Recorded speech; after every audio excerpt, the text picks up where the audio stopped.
Hi guys, so magka-komentary ako dito sa Elvira Halloween painting. Ito yung mga ibang reference images na ginamit ko para sa digital painting. So yun, start ako dun sa sketching nung actual na pose ni Elvira. Yan, nag-sketch muna ako. Ang gamit ko is Clip Studio Paint. Black and white lang muna, simple lang kasi wala pa naman akong idea kung ano yung ilalagay ko, itudrawin ko technically, no? Hindi ko pa alam, basta may konti lang idea, gusto ko ganun yung pose. So ayun, binablock out ko lang yung values ng painting, black and white, konting yan. Naglagay muna ako ng mga pumpkins kasi wala lang, pampaganda lang dun sa mga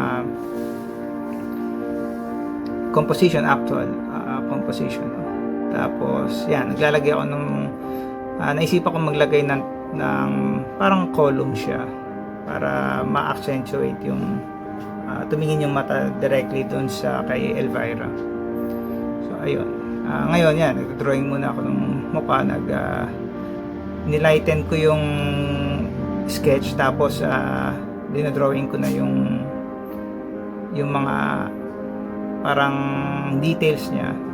Mostly naman black yung ginagamit na na damit ni Elvira, so puro black lang muna. Actually hindi ay masyadong dark,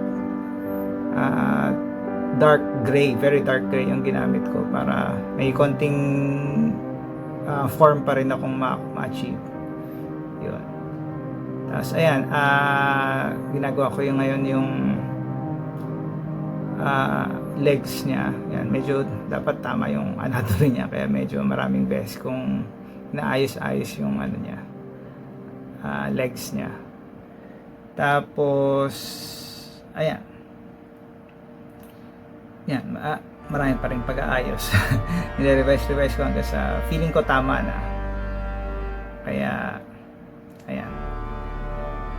Tapos ayan na yung pumpkins, no? So, ini-sketch ko yung mga pumpkins niya dito. Ayan.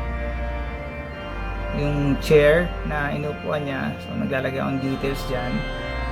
Tapos syempre yung pumpkins, dinadagdagan pa rin natin yung details na baga fine-flesh out natin yung form ng pumpkins. Tsaka naglagay din ako ng konting table dun sa taas, ay dun sa middle part, para parang may konting levels yung composition. Tapos ayun, yung background ni yung likod niya, ginawa kong arch pero may konting design. Nakuha ko yung design sa sa game na Remnant 2. Yan. Nilalaro ko kasi yun, kaya yun, feeling ko na maganda siyang idagdag dun sa painting. So ayan, yan na yung black and white niya. So ganyan ako mag-start ng painting. Okay, so sa next is nag-flats muna ako ng colors diyan. Nilagyan ko yung mga pumpkin, syempre orange, tapos yung damit yung background ko parang light brown. Tapos yung si Elvira, syempre yung medyo flesh ng konti, pero medyo pale siya kasi alam mo naman si Elvira, medyo parang pale yung skin niya eh. Yun, ito, yan, ginagawa ko naman yung, kasi actually itong gilid, statue yan eh, statue na maliit, pero hindi ko na nakuha yung buong form niya. Tapos ito, naglalagyan ng konting texture sa background. At saka, yan, fine-flesh out ko pang mabuti yung mga statue dun sa gilid. Parang maganda kasi pero kung napansin yun, kakulay din niya si Elvira yung statue. Parang maganda lang para pag tinignan nung mata, parang balance yung composition. Tapos ayan, doon sa reference ko kasi may light ng konti sa likod. Sinama ko na rin siya dito para magmukhang mukhang maganda. So ayun, yan, nagdadagdag ako ng highlights. Yan, kung napapansin nyo, na-flesh out na, gumaganda na yung itsura ni Elvira dito. Tsaka nagkakaroon na ng form yung hair. Yun. Bali, ganun talaga yung paglalagay ng details medyo sa bandang huli na ng painting. More on sa value stage muna tayo sa umpisa, lalo na sa umpisa. Ayun. Tapos, ayan, tinatry kong maglagay ng blush kay Elvira. Pero konti lang. Tsaka yung sa mata niya, konting kulay lang. Tsaka, yan, ina-accentuate ko lang ng konti yung mga highlights. Yan, medyo inayos ko yung ngayon yung couch na inuupuan niya. Tapos, para ma-accentuate yung form. Yan, puro highlights yung dinadagdag ko. Yan, pwede na ako maglagay ng konting highlights dun sa legs niya. Okay, yan. Tsaka konting shadow, ganyan. Tapos, ayan, yung pumpkin na ngayon, yung mga pumpkins na ngayon yung pinipaint ko dito.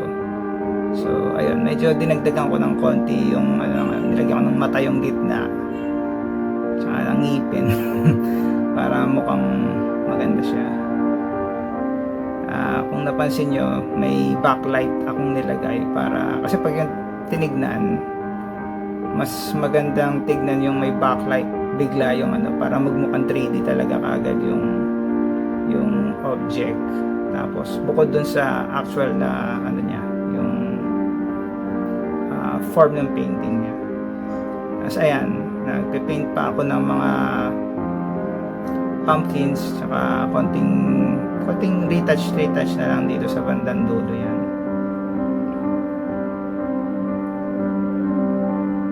Yan. Kung napansin nyo, pinapan ko yung camera kung saan ako nag-work on. So, yun. Kasama sa video editing. Tapos, ayan. Final, hindi masyadong fully fleshed out kung napansin nyo lahat ng pumpkins kasi ang mahalaga lang naman yung sa composition ni Elvira. So, yan. Kumbaga, pandagdag lang yun sa likod. Kasi ito, inaayos ko yung floor. Dinadagdag ako ng texture, tsaka fini-flesh out ko ng konti yung floor para medyo maganda. So, yan. Yan na yung final product. Thanks for watching, guys. Bye.